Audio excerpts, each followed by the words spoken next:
बिस्मिल्लाहिर्रहमानिर्रहीम, अस्सलाम वालेकुम। मैं हूं सैदी काज़मी, आप देख रहे हैं फेसबुक और यूट्यूब। इस अहम वीलॉग में आज मैं आपको हलकों की सूरत हाल और तहरीक इंसाफ की जो मौजूदा पोजीशन है उसके बारे में तफसील से बताऊंगा, ताकि आप लोग इत्मीनान से अपने वोट की हिफाजत भी कर सकें। और तहरीक इंसाफ के बाद जो दूसरी जमात है वो नून लीग नहीं है, वो कौन सी जमात है उस पर भी बात करेंगे कि ये सूरत हाल क्या है हलकों की। नून लीग इलेक्शन का जो बाइकआउट का मंसूबा बना रही है उसकी वजह बल्ले का निशान, वो तो आपके सामने आ गया। अब दूसरी अहम खबर, इलेक्शन कमीशन सुप्रीम कोर्ट जाने का फैसला कर रहा है। कल वो इलेक्शन कमीशन सुप्रीम कोर्ट में पहुंच जाएगा। बल्ला लेने की एक और कोशिश है। और इंतखाबी मुहिम जो नून लीग ने चलाने की कोशिश की, अब मुल्क से भागने के अलावा कोई रास्ता नहीं बचा। 12 ब्यूरोक्रेट जो है वो भाग चुके हैं। बाकी कौन कौन शामिल है जाने वाले, इसमें मैं आपको इनकी तफसील भी बताता हूँ। और नून लीग के और पीपल्स पार्टी के ताल्लुकात किस तरह इंटरनेशनल एस्टेब्लिशमेंट के उन लोगों ने बनाए, उनकी मैं आपको तफसील आज बताता हूँ। बल्ले के निशान की एक और जमात उम्मीदवार आ गई और इमरान खान का जेल से बड़ा अहम पैगाम अलीमा खान के जरिए अवाम तक जो पहुँचाना हमारी भी जिम्मेदारी है। और IMF का कल बहुत बड़ा इजलास होने जा रहा है। इस इजलास की अंदरूनी कहानी $70 करोड़ का मामला है। खैबर को पख्तूनख्वा को एक दफ़ा फिर निशाने पर रख दिया गया। और शहीद अरशद शरीफ की आपको पता है पेशी, मतलब उसकी जो समात है वो, और साथ इमरान रियाज और समी इब्राहिम की भी हिफाजती ज़मानतों की दरख्वास्त इन्हीं जज साहब के सामने, जिन्होंने जज मोहसिन अख्तर, जिन्होंने लापता अफराद के मामले में बड़ा फैसला दिया। और जो ऑफिशियल सीक्रेट एक्ट 9 मई के हवाले से बात हो रही है जस्टिस यही अफरीदी का, वो 9 मई के वाक़यात में जो गिरफ्तार मुजाहिरीन है फौजी ट्रायल के, उसकी भी बात करेंगे, बड़ी अहम। और तहरीक इंसाफ का जो सेक्रेटेरिएट बंद हुआ उसकी वजह क्या बनी, सेंट्रल सेक्रेटेरिएट आज शेख रशीद क्यों सफाइयाँ दे रहे हैं, मलिक रियाज के असासे क्यों मुंजमद हो रहे हैं। और 9 मई पे आज जो इमरान खान की तफ्तीश हुई उसकी भी तफसील आपके सामने रखता हूँ। और साथ एक बैरूनी खबर, शमाली कोरिया और जनूबी कोरिया भी आमने सामने आ गई। पता नहीं शायद उन्होंने पाकिस्तान के इलेक्शन का सुन लिया। 12 हलकों की सूरत हाल मैं सबसे पहले आपके सामने रखना चाहता हूँ।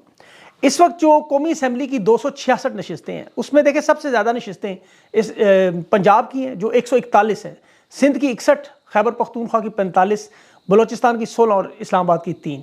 अब जो कागजात नामजदगी जमा हुए और उम्मीदवारों की फहरिस्त मेरे सामने आई है सारी, उसके मुताबिक अगर मैं बात करूँ तो खैबर पख्तूनख्वा में तमाम 45 नशिस्तों पर तहरीक इंसाफ इलेक्शन लड़ रही है।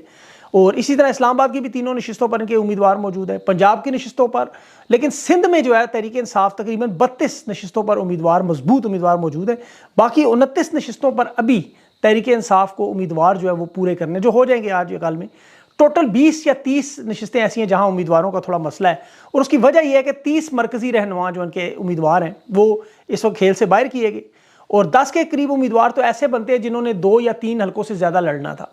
इसी तरह सूबाई हलकों में भी आप देख लें तो 45 हलके ऐसे हैं जहां हाई कोर्ट और सुप्रीम कोर्ट के फैसलों का इंतजार है। और तहरीक इंसाफ को यहाँ बैकअप प्लान जो बनाना है, जो उम्मीदवार खड़े करने हैं, खासतौर पर आप देखें जो टॉप टियर लीडरशिप है, इमरान खान है, मियाँ वाली लाहौर इस्लामाबाद से 3 हलकों से लड़े थे। इसी तरह इन 3 हलकों में उम्मीदवार खड़े करने हैं या खान के कागजात मंजूर होने हैं, चौधरी परवेज़ लाई हैं, शाह महमूद कुरैशी हैं। और जिन लोगों के कागजात इन्होंने मंजूर अभी अपीलों में नहीं किए या जिनका भी फैसला बाकी है, ये इंतखाबी निशान तक हो जाएगा। और इमरान खान के अलावा आपको पता है शाह महमूद कुरैशी हैं, हमाद अजहर हैं, चौधरी परवेज़ लाई हैं, उनकी मिसेज़ हैं, मुराद सईद है, एजाज चौधरी हैं, बहुत सारे लोग हैं, सरदार हुसनैन दरेशक हैं, शौकत बसरा है, अमार यासिर हैं, चौधरी इकबाल वड़ाई, ये तकरीबन 30 लोग बनते हैं।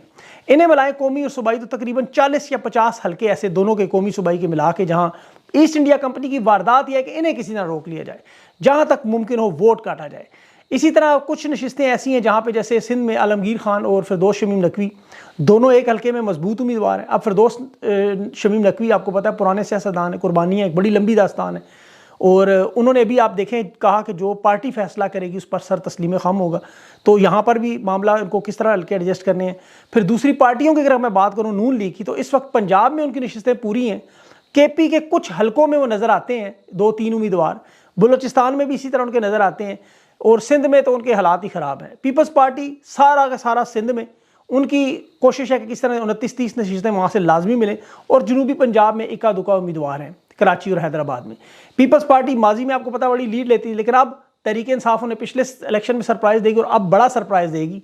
और इसी तरह सिर्फ बलोचिस्तान और सिंध में तहरीक इंसाफ के पास कुछ थोड़ी सी कमी है जिसे फिल पूरा करना, लेकिन अभी वक्त है, 2/3 अक्सरियत की बन जाती है आराम से। और असल में लड़ाई इसी चीज़ की है। देखिए पंजाब में तहरीक इंसाफ के बाद ये भी हो सकता है कि हाफिज साद आपको नज़र आ जाए, नून लीग को सरप्राइज़ दे, क्योंकि नून लीग के सारे वोट अगर टूटेंगे तो इसी जमात से टूटेंगे और तहरीक इंसाफ का इसको फ़ायदा होगा। यहाँ पर तहरीक इंसाफ के जो लोग आज़ाद उम्मीदवार ये रॉन्ग नंबर 2 नंबरी करने के लिए तैयार हैं, जो आपको ये कहते हुए नजर आएंगे जी वोट खान का है जी, हम तो खान के साथ है, तस्वीरें भी उनकी सीट जीत के खान के कदमों में, खान की झोली में। तो ना तो खान को इन लोगों की, ना उनकी इसकी जीत की, ना इनकी सीट की ज़रूरत है, ये इन्हें आप जानते हैं और इन पर आपने नज़र रखनी है। और 2/3 अक्सरियत जो है स्वाय तहरीक इंसाफ की किसी और जमात की दूर दूर तक नजर नहीं आती। ये तमाम जमातें मिलकर भी 16 जमातें अगर 20% भी वोट भी ले जाएं तो ये बहुत बड़ी बात है, बहुत बड़ी। और इसकी वजह मैं आपको बताऊं, देखें इसीलिए ये आपको इलेक्शन का बाइकआउट भी कर सकते हैं, भाग भी सकते हैं। और अब तो इनके अपने सहाफ़ी तस्लीम कर रहे हैं कि नून लीग के इलेक्शन जीतना तो दरकरार, अवाम में जाना नामुमकिन। और उसका सबूत आज एहसन इकबाल नारोवाल में गए, अब इस अपने हल्के में इलेक्शन कैंपेन के लिए, तो लोगों ने वहाँ घेर लिया, चोर चोर के इतने नारे लगे कि उन्हें मजबूरन वहाँ से भागना पड़ा। अब इस सूरत हाल में वो इलेक्शन कैंपेन कैसे चलाएं? अभी तक नून लीग का मंशूर सामने नहीं आ सका। हालांकि नवाज शरीफ के पास 4 साल थे लंदन में बैठ के, कम अज़ कम मंशूर ही लिखवा देते, लेकिन पर्चियों पे पढ़ के मंशूर तो बनते नहीं। तहरीक इंसाफ को या तो कॉपी पेस्ट मारा करते थे, अब तो कॉपी पेस्ट भी नहीं हो सकता, वो सारे मंसूबे इंप्लीमेंटेड हैं।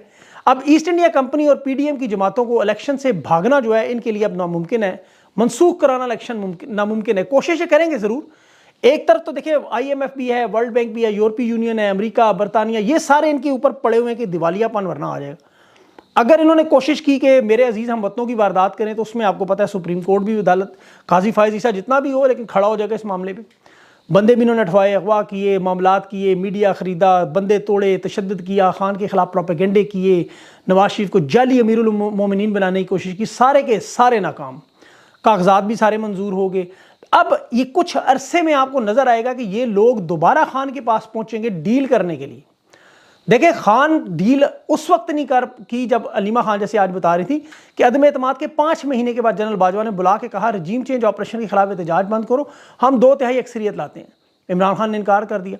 आपको याद होगी वो प्रेस कॉन्फ्रेंस जिसमें शाह महमूद कुरैशी के मोबाइल पर कॉल आई बाजवा साहब की, तो इमरान खान को कहा इसको हम फिक्स कर देंगे। इमरान खान ने कर लो जो करना है। तो खान का तो बयान सामने है, आज़ाद मुल्क में गुलाम नहीं रह सकता, गुलामी से मौत बेहतर। अब इस सूरत हाल में इनके पास कोई रास्ता नहीं बचता। इलेक्शन मनसूख मुलतवी कराने, निगरान हुकूमतों को लंबे अरसे के लिए रखना, अब ये हर हद तक तैयार है। यहाँ तक कि देखें नून लीग के लोग इस हद तक तैयार है कि मार्शला आ जाए, खान ना आए बस, वरना ये लंदन भाग जाएंगे। खान की मकबूलियत की वजह इन्हें समझ नहीं आ रही। देखिए रजीम चेंज के बाद खान ने इनका सहारा नहीं लिया, ईस्ट इंडिया कंपनी का। नवाज शरीफ को भी अल्लाह ने मौका दिया था, लेकिन वो चाहता तो उस वक्त आर्टिकल 6 का मुतालबा करता, लड़ता, लेकिन वो बीमार होकर पहले अस्पताल और फिर लंदन। अगर ये खड़े रहते तो यकीन करें आज ये मामला यहाँ तक पहुँचते ही, आज किसी की जरूरत ही नहीं। लेकिन नून लीग बाकायदा तौर पर, अब देखें इनकी हालत ये है कि परवेज़ मुशर्रफ के मामला पर, सजा पर ये बात नहीं कर सकते। कल जावेद लतीफ़ ने राहील शरीफ और कियानी के बारे में बात की, आज उसकी ज़ुबान लड़खड़ा गई। और इमरान खान सब्र और इस्तिकामत से जिसके नतीजे में खड़ा है, आज दिलों पर लोगों के राज कर रहे हैं। और अब ये कोशिश यही कर रहे हैं कि किसी तरह मनसूख करवाएं इलेक्शन और खैबर पख्तूनख्वा को निशाना बनाएं। बल्ले के निशान के मिलने की देर थी, इलेक्शन बाइकआउट की बातें शुरू होगी। और इन्हें सिक्योरिटी की सूरत हाल का बहाना, और फजल रहमान तो आपको पता है हर वक्त अवेलेबल है, वो तो पहले से बैठा हुआ है। अब ब्यूरोक्रेट्स पर इनका इन्हिसार था, वो 13 जो है वो छोड़ के चले गए मुल्क, और बाकी भागने की तैयारी में। तो ऐसी सूरत हाल में इनके पास और कोई ऑप्शन नहीं था, इलेक्शन से बाइकआउट कर दें। अभी खैबर पख्तूनख्वा में मीरान शाह में आज़ाद उम्मीदवार कलीमुल्लाह, उसके 3 लोग अपनी जान से गए। तुरबत में मुस्लिम लीग नून के NA 258 से जो सूबाई वजीर है, वहाँ भी उन्होंने वारदात की कोशिश की बचत होगी। अब इमरान खान की देखें आप, माजी की जितनी बातें उठा के इनके बारे में देखें, एक एक चीज़ अल्लाह ने दुरुस्त साबित की, एक एक चीज़।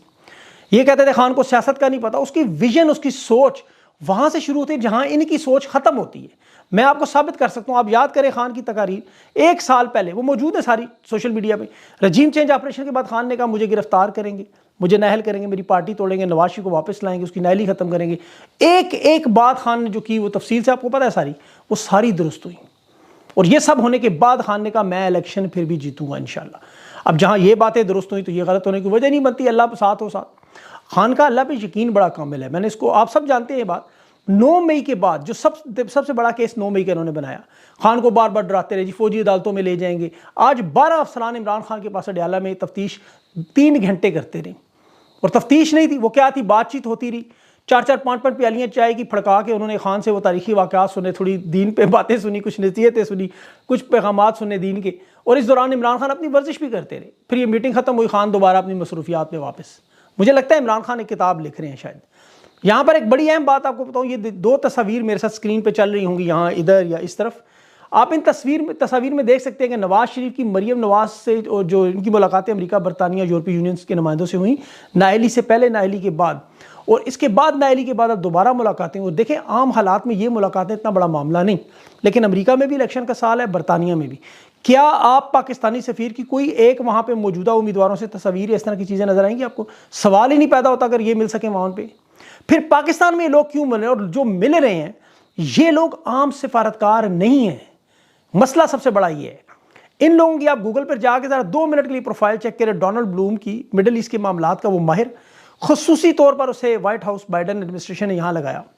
इससे पहले कहाँ कहाँ काम करके, लिबिया में जहाँ पर सिविल वॉर हुई, ट्यूनिस में जहाँ अरब स्प्रिंग हुई, इसराइल में उस पर कहने की ज़रूरत नहीं, वहाँ कौंसलेट पे काम करता रहा। स्टेट डिपार्टमेंट के मिडिल ईस्ट के जितने भी अफेयर थे उसका डायरेक्टर था। अफगानिस्तान में काबुल में रहा ये बंदा काम करता रहा, वहाँ क्या हालात हैं आप जानते हैं। मिस्र में, मिस्र के आपके जनरल फतह सीसी के हालात आपको पता है। इराक में वहाँ पे इंगेजमेंट सेल का इंचार्ज था। कुवैत में इसने काम किया, फ़लस्तीन में इसने काम किया, अरबी ज़बान का माहिर है। अब ये देख लें जिन जिन ममालिक में इसने काम किया वहाँ के हालात आपके सामने, चाहे वहाँ अब्दुल फताह सीसी इलेक्शन किस तरह जीता हो, इराक में किस तरह मसलकी और फ़िरकावारियत के इंतखाबात जीते, लिबिया में किस तरह सिविल वॉर के इंतखाबात हुए, ट्यूनिस में क्या हुआ, फ़लस्तीन इसराइल का मामला आपके सामने। तो ये इन लोगों के करीबी इत्तेहादी कैसे बने। अब दूसरी खातून जो इनसे मिलती हैं बरतानवी सफारतकार, ये इंसदाद दहशतगर्दी यूनिट की डायरेक्टर रही कीनिया में। इनका रोल 2019 में ना भूलिएगा। ये यमन में भी काम कर चुके। यहाँ इस वक्त सबसे बड़ा मसला शुरू हुआ हौसियों के साथ, और इत्तेहाद बना के जो जंग तकरीबन तैयार है। फिर अफगानिस्तान में खुसूसी एजेंसी रही, अफगानिस्तान के हालात भी आपको पता है। और पाकिस्तान आमद से पहले ये कीनिया में वहाँ काम करती रही। वहाँ के इलेक्शन आप ज़रा गूगल पे जाके चेक करें, 7 मिलियन पाउंड की बाकायदा तौर पर डीक्लासीफाइड अखबारात में खबरें आती रही, जिसका बरतानिया ने ज़ाहिर इनकार किया।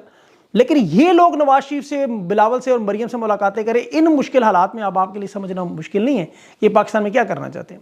मैं पहले भी बता चुका हूँ कि हिंदुस्तान में जिस तरह हिंदुस्तानी निजात अमरीकी नायब सदर कमला हैरिस, बरतानिया में हिंदुस्तानी निजात ऋषि सुनक, सारे फैसले वही करते हैं। हिंदुस्तान में कौन, वो तो मोदी जी। अभी मालदीव के 3 वज़रा को सिर्फ इस बात पर निकाल दिया कि तनकीद क्यों की। तो ये समझना आपके लिए मुश्किल नहीं, कानूनी बनाना है पाकिस्तान को। अब अच्छा, टेक्नोलॉजी मूवमेंट पाकिस्तान के नाम से इन्होंने एक जमात और भी इंतखाबी निशान बल्ले के लिए लिया है। बल्ला लेने के लिए तो पागल है। और साथ साथ जो तहरीक इंसाफ के मरकज़ी सेक्रेटेरिएट बंद होने की इतला, वो रऊफ़ हसन साहब ने ट्वीट की बाकायदा, इन्हें इतला मिली थी कि यहाँ पर बहुत बड़ी वारदात करने लगे, शरारत करना चाहते हैं तशद्दुद के लिए। और आपको पता है फिलफुर लोग इकट्ठे हो रहे हैं बहुत से। इन्हें पता था जो ही इतला मिली कि ये मनसूबा बन रहा है, तहरीक इंसाफ फूंक फूंक कर कदम रख रही हो, वो किसी सूरत में नहीं चाहते कोई ऐसा मामला हो। और कल का दिन तो वैसे ही बड़ा अहम है। कल IMF के एग्जीक्यूटिव बोर्ड का इजलास है, 70 करोड़ की किस्त है। अब वजारत खजाना कह रही है हमारी तो इस्लाहत मुकम्मल है, लेकिन फैसला कल होगा। पैसे मिलेंगे तो तीसरी हुकूमत जो आएगी उसको तीसरी किस्त मिलेगी। अच्छा, मोहसिन अख्तर के साहब, जज साहब जो हैं, वो अरशद शरीफ के तमाम केसेस की तफसीलात और इसमें वो केसेस लगाए। आपको पता है अरशद शरीफ पर सिंध में हैदराबाद के इलाके में वहाँ पर FIR दर्ज हुई थी, आपको याद होगा। अरशद शरीफ ने बड़ी, उसमें 12 FIR थे उस पर। अब 2 दरख्वास्तें थी उस पर, ये जज साहब करेंगे समात। दूसरा इमरान रियाज के मामले पर समात करेंगे, हिफाजती ज़मानत का, और समी इब्राहिम का भी हिफाजती ज़मानत का मामला है, उस पर भी मामला होगा। बहुत से लोग अच्छा जस्टिस मुज़ाहिर नकवी के हवाले से कुछ चीज़ें भूल रहे हैं। उनका इस्तीफ़ा जो है उस पर एक तो तारीख 2023 की लिखी हुई है। दबाव में या जल्दी में इस्तीफ़े दिलवाएं तो फिर ऐसा ही होता है। अब ये आम हालात में इस्तीफ़ा मुस्तरद हो जाता है इस तरह।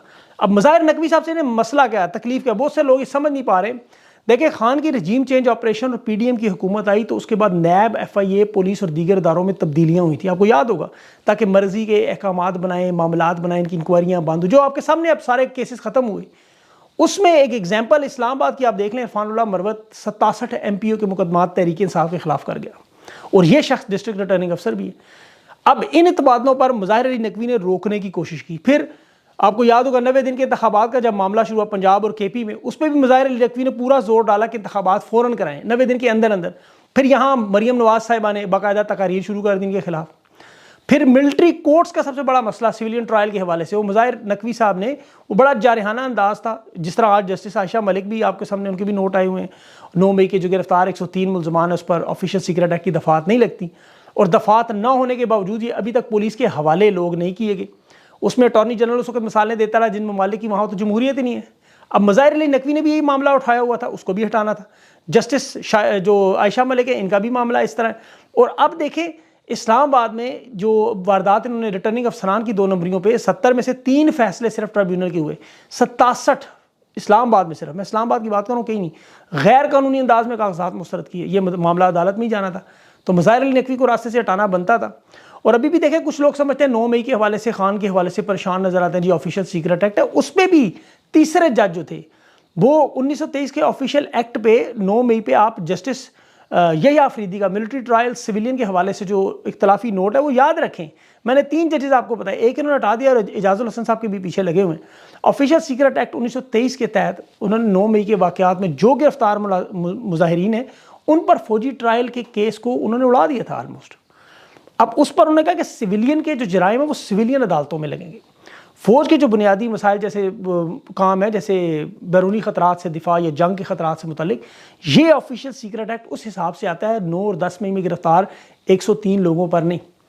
उसकी बाकायदा आर्मी एक्ट का जो सेक्शन है उसकी क्लास शिक नंबर 2 भी उन्होंने बताई थी, पार्ट 2 था, वो बड़ा तफसील से बयान किया था। दिफाई तनसीबात की जो मसाइल हैं, दिफा और नुकसान की नीयत उस मनसूबे पर मुनसर करता है। तो ये केस भी सुप्रीम कोर्ट में आया तो उड़ा दिया जाएगा, इसलिए इस चीज़ से आप घबराएं ना। खान तो उससे पहले ही निबट रहा है। अलकादर ट्रस्ट में इन्होंने मलिक रियाज पर दबाव बढ़ाया कि असासे उसके सारे मुंजमद कर दिए, उसके ख़ानदान के मुंजमद कर दिए। वजह यह है कि दबाव में ला के खान के खिलाफ वादा माफ गवा, अब उसकी गवाही सबसे ज़्यादा अहम है और मलिक रियाज वादा माफ गवा बनने पर किसी से तैयार ही नहीं।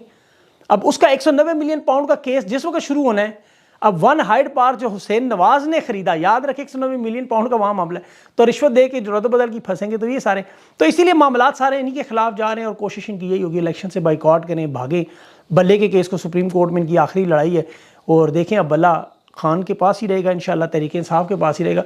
मामलात अब कल टिकट के उम्मीदवारों के नाम आ जाएंगे, वो इंशाल्लाह आपके साथ मैं शेयर कर दूँगा। अपना ख्याल रखें, अगली वीडियो तक के लिए इजाज़त दें। अल्लाह हाफ़िज़।